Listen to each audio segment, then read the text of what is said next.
da paixão, mas eu sempre tive uma carreira paralela. Essa é uma carreira que estamos completando agora esse ano 30 anos.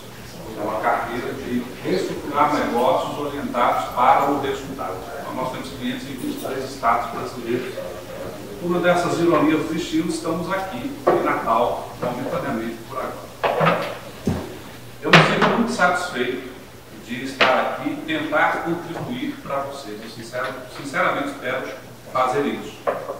E já que nós vamos falar das 4 funções essenciais de vendas, é um assunto extremamente introdutório e foi me dada a missão de tentar falar isso em 20 minutos. Né? Então, é uma introdução de um assunto profundo e falar de experiências em 20 minutos é uma missão difícil, eu espero conseguir fazer isso com vocês. Eu queria começar falando para vocês da frase mais famosa de Philip Kotler. Ele disse o seguinte: promoção é a arma desesperada. Se eu estou tendo que fazer uma promoção para vender alguma coisa, é porque eu errei em alguma coisa e eu estou desesperado para vender. Entenderam você? Por que Philip Kotler falou isso? Por uma coisa básica. Lá nos anos 50, alguns estudiosos iniciaram uma teoria que pouco se fala no Brasil, chamada de teoria da força, em que se pensa no conceito basicamente da seguinte maneira: como é que eu faço para vender de forma favorável? Não é só vender. Vender de forma favorável. Esse é um conceito poderoso. Na engenharia, nós temos 2 tipos de formas de você fazer a coisa. Isso é conhecido como sistemas. O primeiro sistema é conhecido como o empurrado. O que é o empurrado? É o seguinte: eu fabrico alguma coisa, ou eu compro alguma coisa, depois eu penso na demanda. E aí, quando eu penso na demanda, eu estou fazendo o quê? Eu vou atrás do cliente e falo assim: olha, cliente, eu tenho aqui alguma coisa que você não quer, ou não precisa, e agora compre. Estou fazendo uma promoção para você. Olha só, você paga, compra 3 e ganha 2. Ele não quer, ou ele não precisa. Eu estou fazendo o quê? Empurrando o cliente, certo? Esse tipo de venda é extremamente difícil, muito difícil, porque eu estou dando ou estou tentando fazer negócio com alguém que não quer ou não precisa daquilo que eu estou tentando oferecer para ele. A teoria da força diz que você deveria fazer o segundo sistema. Qual é o segundo sistema? É conhecido como sistema puxado. É o seguinte: o cliente quer, e você só diz assim: oi, cliente, eu tenho o que você quer. Quer comprar? Ele diz: claro, mas é o seguinte, eu não tenho tudo que você quer, certo? Então eu não vou fazer promoção, não vou dar desconto, vou te atender de determinada forma. Mas você quer? Quero. Precisa? Preciso. Essa que deveria ser a venda ideal. Então eu falei do primeiro conceito, o sistema puxado ou empurrado. Quando você está vendendo, a sua força de vendas, ela está notoriamente focalizada no sistema empurrado ou no sistema puxado, certo? Você deveria se perguntar: o que você está vendendo, tentando vender, a forma com que você está estruturando a venda, tem a ver com o que o seu cliente quer ou necessita ou não? Senão você está empurrando ou você está puxando. Isso faz toda a diferença com relação à forma com que você vai vender, certo? Favorável ou desfavorável. Desfavorável significa que você vai ter que contratar mais gente, fazer mais promoções, vai custar mais caro, você vai abrir mão de margem e no final você fica liso, sem dinheiro. Simples assim. Você deveria se preocupar em se perguntar: aquilo que eu estou tentando vender, o cliente quer, ele precisa? Se for isso, vai ser mais fácil. Simples assim. Então, esse é um primeiro conceito filosófico. Você deveria estar preocupado com isso. Mas nós temos um segundo conceito filosófico que é disruptivo. Ele surgiu ali por volta dos anos 50. E eu estou dando os conceitos iniciais porque isso tem tudo a ver com as 4 funções, certo? Nos anos 50 nós tivemos, em especial nos Estados Unidos, pela primeira vez na história, uma coisa que é uma força da economia chamada desequilíbrio ou equilíbrio de mercado. A escola austríaca, especialmente com Mises e seus adeptos e seguidores, explica isso com maestria. O que é o equilíbrio ou desequilíbrio de mercado? É o seguinte: quando você tem mais gente querendo comprar os seus produtos ou serviços porque você tem capacidade de atender, você tem equilíbrio de mercado. O que é o equilíbrio? É quando você, sem fazer esforço nenhum, ou praticamente sem se esforçar, você vende tudo do jeito que você quer para o mercado. Imagine assim que você tem uma determinada empresa e essa empresa fabrica 1000 pães por dia. E existem 2000 pessoas naquele mercado, só você vende, querendo comprar um pão por dia. Você precisa fazer esforço para vender? Esta é uma situação de equilíbrio de mercado. Situação oposta. Você continua fabricando os 1000 pães, tem 50 concorrentes que também fabricam 1000 pães e só tem 1000 pessoas querendo comprar um pão por dia. Alguém vai sobrar nessa história, né? Essa situação de sobra é conhecida como desequilíbrio de mercado. Qual é a sua função numa situação dessa? Se você atender melhor o seu cliente, as demandas que ele quer, mais do que os seus concorrentes, a sua força de venda vai conseguir chegar lá no cliente com ele dizendo assim: eu quero comprar o seu produto e não aquele. De maneira que a nossa empresa vai gerar equilíbrio para nós e maior desequilíbrio para o concorrente. Nos anos 60, começo dos anos 70, um cidadão chamado Al Rice disse: fazer isso é fazer marketing. E fazer marketing é fazer guerra. Guerra é marketing. Marketing é guerra, só que de mercado. Então, o que você está falando? Eu vou buscar um determinado mercado, só tem 1000 pães para serem comprados por dia, eu vou vender os 1000 pães e o resto vai fabricar e vai perder, porque não vai vender. Você gerou alto desequilíbrio para eles e equilíbrio para si. Então é sua função, quando você vai fazer um esforço de venda, de gerar equilíbrio para si, ainda que você gere desequilíbrio para os demais. Entendeu o conceito? Equilíbrio, desequilíbrio. Já deu o primeiro conceito, que é sistema, e o segundo conceito, que é equilíbrio ou desequilíbrio. E isso tem tudo a ver com o terceiro conceito, e aí a gente vai poder falar das quatro funções. O terceiro conceito tem a ver com as filosofias. Vocês não sabem o poder da filosofia. Em gestão, a Acker fala isso com muita reverência e esforço. Você, antes de mais nada, precisa aprender a pensar. Ninguém faz nada antes de pensar. Você vai fazer o seu jogo comercial, você tem que pensar nesse jogo.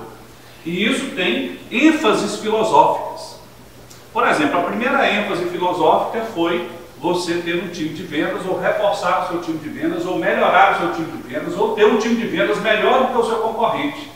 A ênfase filosófica era vendas. E por que era assim? Cara, até os anos 50, havia tanta demanda, mas tanta demanda, que ninguém precisava pensar no cliente. Então, você não precisava de vendedor. O cliente batia na sua porta e falou: por favor, me venda o pão que você fabricou. Aí você dizia para ele assim: mas eu só tenho um, tem 10 querendo comprar, por favor, me põe na frente, eu pago um ágio. Era essa a realidade. Mas aí nós começamos a ter desequilíbrio de mercado e passamos a ter a segunda filosofia. Eu vou falar das filosofias muito rápido, eu não vou explicá-las aqui porque o tempo é desse tamanhozinho, né? A segunda filosofia ou ênfase estratégica é satisfação do cliente. Depois que vendas passou a ser grande coisa, todo mundo passou a ter vendedor, então nós passamos a nos preocupar em satisfazer o cliente. A terceira filosofia tem a ver com você buscar reter o cliente. Agora não é mais satisfazer, é reter o cliente. Nós vamos aí um pouco mais adiante com uma outra filosofia, que não é necessariamente você reter o cliente, mas você fidelizar o cliente, que é a grande vertente filosófica atual. Isso nos faz parar para pensar, afinal de contas, numa situação de desequilíbrio, que é a que a gente vive hoje, né? Aliás, a gente vive uma situação de extremo desequilíbrio, porque existem um monte de outras organizações tentando vender aquilo que você quer vender.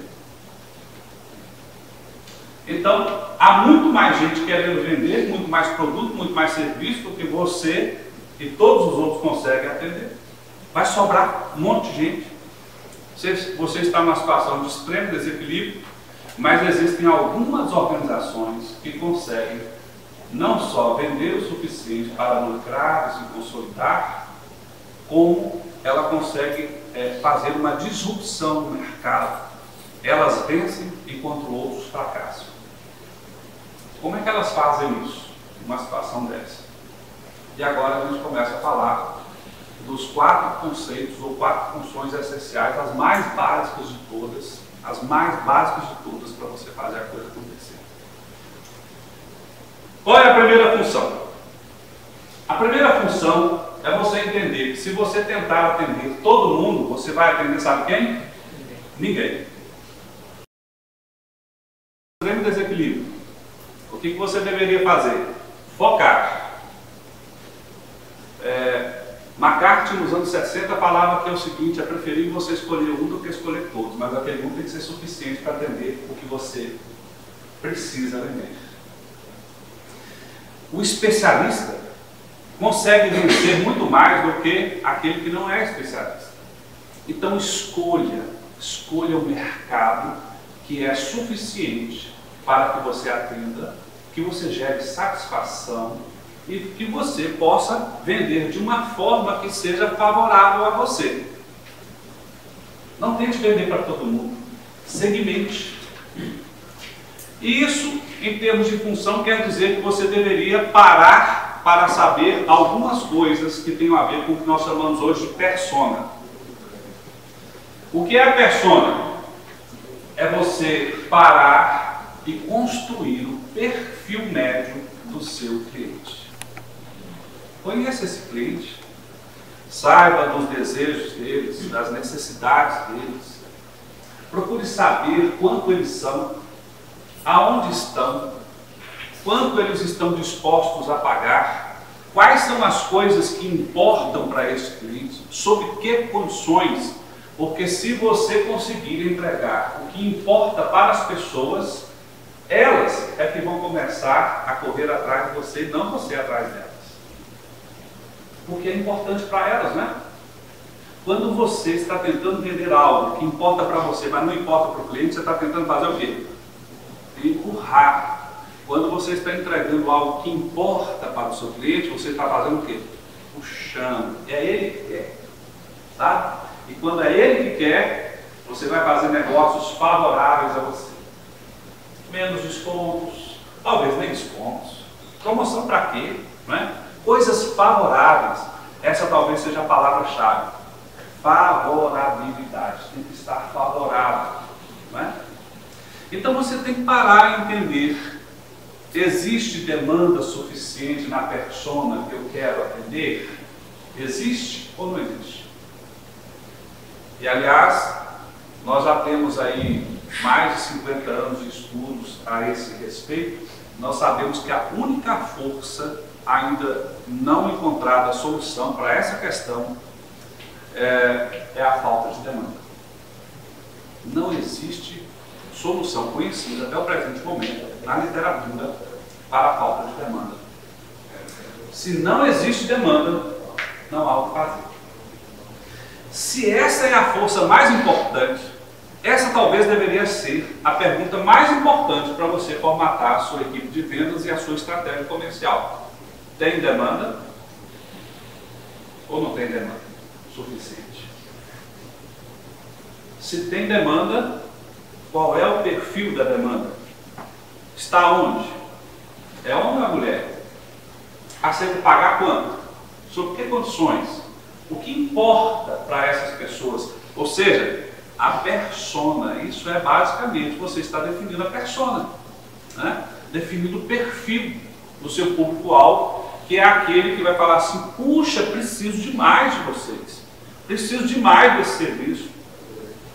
Se você não definir a persona, provavelmente você vai errar em toda a sua estratégia, porque você vai começar a entregar para o mercado aquilo que o mercado não quer. E nós já tivemos diversos exemplos de fracasso. Talvez o mais conhecido de todos na história era aquele carro que a Ford fez, chamava-se Edsel, o carro mais revolucionário da história proporcionalmente. A Ford mudou praticamente sua planta industrial no mundo todo para lançar isso. Era incrível o Edsel. Fez um lançamento mundial. Sabe quantos carros foram vendidos em toda a história? Aproximadamente 300. O mercado não queria. Simples assim. Não foi definida a persona. Eu quero fazer o melhor produto. É o que o pessoal da Ford dizia. Eu vou fazer o produto mais incrível. Mas as pessoas querem? Elas aceitam pagar? Elas desejam isso? Vai resolver qual o problema? Então este é a primeira grande questão. O que você está fazendo, o que você está vendendo, tem demanda para a persona certa? Você está perto dele na condição certa? Provavelmente você vai ter uma situação extremamente favorável e as coisas vão começar a acontecer.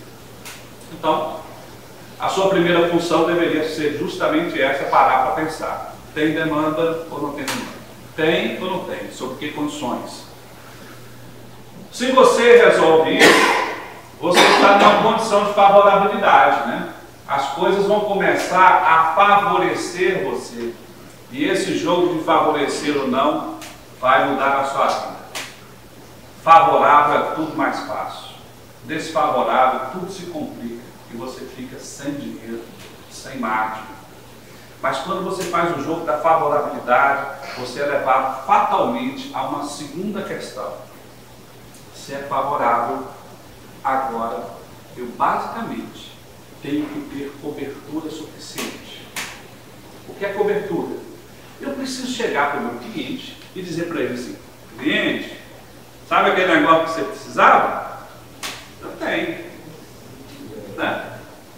Eu preciso de fazer uma cobertura de 100 clientes, então eu vou lá em 100 clientes e digo: ô cliente, ó, você também, ó, eu tenho, ó, você precisa o que você deseja.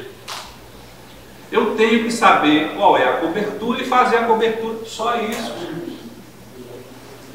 Tenta imaginar, se você tiver que falar para 100 clientes e tiver 200 querendo, se você visitar os 100 clientes que eles querem, na hora que você falar, que você demonstrar, fizer o processo inicial, ele quer, ele precisa, está desesperado por você, ele vai começar a querer comprar de você, naturalmente, é só ter cobertura. Aí você vai dizer assim: então, quer dizer que se a gente se esforçar no comercial, as coisas acontecem? Se eu fizer a cobertura, acontece? Olha só, estou falando uma sequência muito exata. Se você fizer a cobertura, mas se você não estudou a demanda, não estabeleceu a persona, você vai procurar a pessoa errada, oferecer a coisa errada, e por mais que você procure o 100, o pessoal não vai comprar. Então, primeiro tem que ter a persona, é um encadeamento. A persona, cobertura com este perfil exato. Procure exatamente este perfil. E aí, este perfil vai querer fazer negócio com você no volume que você quer, naturalmente. Né? Fiz então a minha cobertura. Qual é a próxima coisa que eu deveria fazer? Eu, naturalmente, preciso ter uma taxa de conversão razoável. Quanto mais eu tiver uma taxa de conversão superior, mais bem sucedido eu vou ser. E quanto maior a minha adesão à minha persona, maior a minha taxa de conversão. Eu estou conseguindo falar claro para vocês? Olha só, se você procura hoje 100 clientes e consegue vender para um, provavelmente você está errando na persona. Você talvez esteja fazendo a cobertura correta. Mas a sua taxa de conversão é sofrível, não é? Você está fazendo um esforço imenso. Talvez gastando com carro, com viagens, etc. Tem um custo horroroso. E esse custo horroroso vai corroer as suas margens, porque você não trabalhou a persona corretamente. Você Você não foi direto àquilo que precisava, na condição que você deveria procurar, e então a sua taxa de conversão vai ser baixíssima. É o seu primeiro grande sinal. Sua taxa de conversão é muito baixa. Mas se você estiver procurando exatamente quem interessa, sua taxa de conversão vai ser, vai ficar em cima. Né? Taxas de conversões de 60%, 80%, 90%, quer dizer que você vai fazer negócios favoráveis. Você vai se esforçar menos e vai ter mais resultados. Qual é a taxa de conversão que você tem hoje nos seus negócios, né? A cada quantas pessoas que você procura que você faz negócios na condição razoável? Taxa de conversão precisa ser crescente. Muitas vezes você está com a taxa de conversão baixa e você deveria fazer a pergunta-chave conforme explicada por Aristóteles. É conhecido como peripatético. Pergunta-chave: por que eu não estou conseguindo essa taxa de conversão suficiente? Se eu conseguir responder essa pergunta essencial, provavelmente eu vou achar a resposta para mudar a estratégia e aumentar a taxa de conversão. Talvez eu esteja, inclusive, achando que a minha persona é uma e é outra. E o meu argumento é um, na verdade deveria ser outro. Eu deveria estar me perguntando como é que eu posso fazer para aumentar a taxa de conversão. Estava pensando ali no colega que estava conversando há pouco, né, que chegamos aqui, e a gente pensa, poxa, ele é uma lanchonete. Tem sentido taxa de conversão? Tem. Quantas pessoas entram na lanchonete? Quantas compram? Né? Isso é taxa de conversão. Qualquer negócio deveria estar medindo a taxa de conversão. Visito 100, vendo para quantos? Isso é taxa de conversão.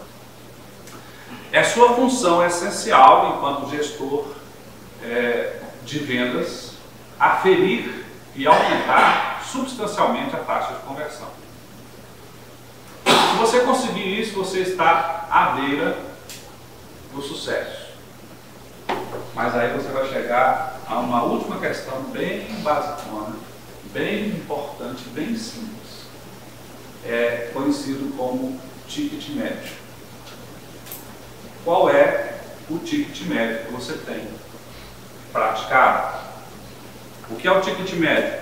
O valor médio da venda. É sua função vigiar, se perguntar por que o ticket está daquele tamanho e fazê-lo crescer. Se o seu ticket médio ele for, digamos, de R$100 por cada venda, como é que eu posso fazer para fazer com que ele suba para 120, para 150, para 200? Vocês acham que o negócio, para que as vendas sejam cada vez mais confortáveis, elas devem estar em conquistar cada vez mais clientes? Normalmente não. Tem a ver com você fazer cada vez melhores vendas. Conquistar um cliente é difícil demais. Mas uma vez conquistado um cliente, você deveria fazer cada vez vendas melhores. Isso tem a ver com aumentar o ticket médio. Por que esse cliente só compra 100? Se ele está, na média, comprando 500, você está comprando 400 do outro. Por que eu não posso vender os outros 400? Será que dá para a gente chegar a 200? Os nossos concorrentes, eles também estão fazendo um ticket médio de 100? Porque se for, eu estou igual a todo mundo. E se todo mundo estiver mal, eu também estou mal. Mas se o meu vendedor fizer 200 enquanto todo mundo faz 100, o que ocorre? Com uma visita, eu faço o dobro do que o meu concorrente faz. Eu tenho a metade do custo dele, mas eu tenho o dobro da receita. Isso quer dizer que eu tenho margem. E isso faz muita diferença. Vocês sabem por quê? A principal meta que uma organização deveria ter é a meta de lucro. Não é a meta de venda. E se a meta de lucro é que faz toda a diferença, o ticket médio faz toda a diferença. Porque se eu tenho um ticket médio muito superior àquilo que é praticado na praça, isso quer dizer que os meus custos estão bem baixos e a minha receita está bem alta e a minha margem é crescente. Logo, vigiar o ticket médio faz toda a diferença. Eu conheço muita gente que passa a vida vendendo, tendo receitas homéricas. Nós já passamos por situações diversas em que chegamos e fizemos basicamente o seguinte: vamos fechar essa operação ou vamos reestruturá-la radicalmente. Mas a receita é homérica. É verdade. Quanto mais você vende, mais você perde. Você está perdendo dinheiro. Isso nos leva a uma última questão ligada ao ticket médio. A conta do lucro é conhecida como cálculo de alavancagem. Quanto mais o seu negócio for alavancado, mais lucrativo você será. O que é alavancagem? Alavancagem é uma conta tão simplesinha, desse tamanhozinho. É a receita dividida pela despesa. Dá um fator. Se você consegue ter, digamos, a cada R$100 vendidos, uma despesa de 20, a sua alavancagem é 5. 100 dividido por 25. Ou seja, eu tenho só uma despesa de 20 para uma receita de 100. Sobra 80. Certo? A conta de simplória, claro que existem várias outras conexões disso aí. Mas simploriamente, sobrou 80. O seu concorrente está fazendo como? Tendo uma alavancagem talvez de 2. Ele compra por 50, vende por 100. Quem é que vai ganhar dinheiro depois de alguns anos? Isso vai gerar uma diferença competitiva homérica. Por quê? Ao longo dos anos, aquele que opera com taxa de alavancagem alta começa a ter dinheiro, muito dinheiro. E se você começa a ter dinheiro, você consegue fazer investimentos que o outro não consegue fazer. Comprar aquela máquina, aquele equipamento, aquele carro, contratar melhores vendedores, melhores pessoas, pessoas que podem ser melhor capacitadas porque você tem o recurso para fazer isso. E quando você tem o recurso para fazer isso, você consegue fazer negócios ainda melhores, uma condição ainda melhor, sua credibilidade aumenta. Tudo isso é possível porque o seu ticket médio fez isso e a sua alavancagem ficou lá em cima. Logo, se você parar para pensar em fazer vendas sustentáveis, os passos mais básicos deveriam estar ligados a essas questões mais essenciais. Eu vou, então, agora sintetizá-las para você. Primeira questão que eu deveria pensar: o que eu estou fazendo está em que sistema? Se for empurrado, prepare-se, você tem que ter muita força. E margem baixa.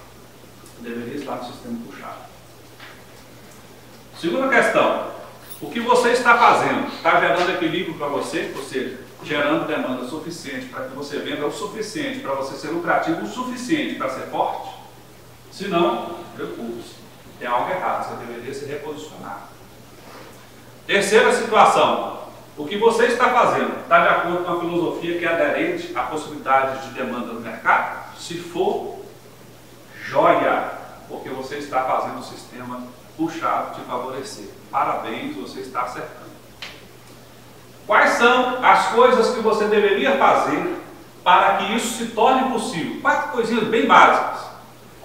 Em primeiro lugar, você deveria estar vendendo para quem importa para você, quem interessa para você e que vai dar bons frutos para você. Defina a persona. Se você estiver bem definido, você vai fazer coisas favoráveis a você. Se você fizer isso, agora você deve se preocupar com mais uma coisa. Não é só a persona. Vá lá e se preocupe com a cobertura. Quantos clientes você deveria estar buscando bater a porta e oferecer para que aquilo fosse possível ser vendido? Se você não sabe isso, provavelmente você está errando na sua estratégia. Tem que saber qual é a cobertura necessária e visitar aquela cobertura necessária, entrar em contato, ofertar. Isso nos leva a uma terceira coisa. A sua taxa de conversão é favorável a você, de forma a gerar margens suficientes? Você sabe qual é a sua taxa de conversão? Está medindo? Deveria estar registrando, está feliz, né? Se você faz isso, agora você tem a cereja do bolo. Alavanca o seu negócio. E alavancar significa aumentar o seu ticket médio substancialmente em comparação com os seus concorrentes. Se você fizer isso, você vai fazer uma coisa interessante.